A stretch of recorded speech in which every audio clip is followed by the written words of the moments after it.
প্রসঙ্গে আল্লাহ তাআলা বলেন, হে ঈমানদারগণ, তোমাদের উপর রোজা ফরজ করা হলো যেমন ফরজ করা হয়েছিল তোমাদের পূর্বপুরুষদের উপর, যেন তোমরা তাকওয়া অর্জন করতে পারো।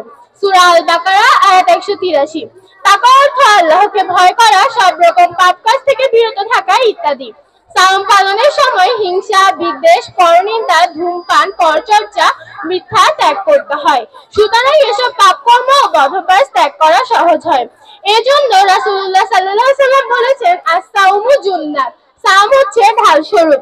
রোজার ফজিলত সম্পর্কে আল্লাহ তাআলা বলেন, রমজান মাস, এতে মানুষের দিশারি সব পথে স্পষ্ট নিদর্শন ও সত্য সত্যে পার্থক্যকারী রূপে কুরআন অবতীর্ণ হয়েছে। সুতরাং তোমাদের মধ্যে যারা এই মাস পাবে তারা যেন এ মাসে সিয়াম পালন করে।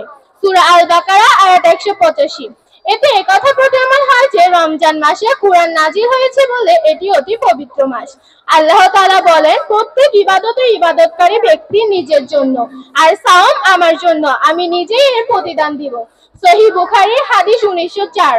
রাসূলুল্লাহ সাল্লাল্লাহু আলাইহি সাল্লাম বলেছেন, জান্নাতে রায়হান নামক একটি দরজা আছে, কিয়ামতের দিন সিয়াম পালনকারী ব্যতীত অন্য কেউ এই দরজা দিয়ে প্রবেশ করবে না। রাসূলুল্লাহ সাল্লাল্লাহু আলাইহি সাল্লাম আরো বলেছেন, যে ব্যক্তি ঈমানের সাথে এবং আখিরাতে সওয়াবের আশায় সাওম পালন করে, তার অতীত জীবনের সকল সগীরা গুনাহ মাফ করে দেওয়া হবে। বুখারী ও মুসলিম। রাসূলুল্লাহ সাল্লাল্লাহু আলাইহি সাল্লাম বলেছেন, রমজানে প্রতিটি নেক আমলের সওয়াব সাধারণ সময়ের তুলনায় 27 গুণ বেশি হয়। বিশেষ করে ইফতারের সময় রোজা দোয়া কবুল হওয়ার অন্যতম শ্রেষ্ঠ সময়।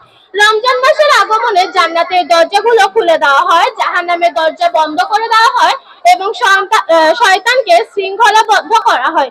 সহিহ বুখারী 1899।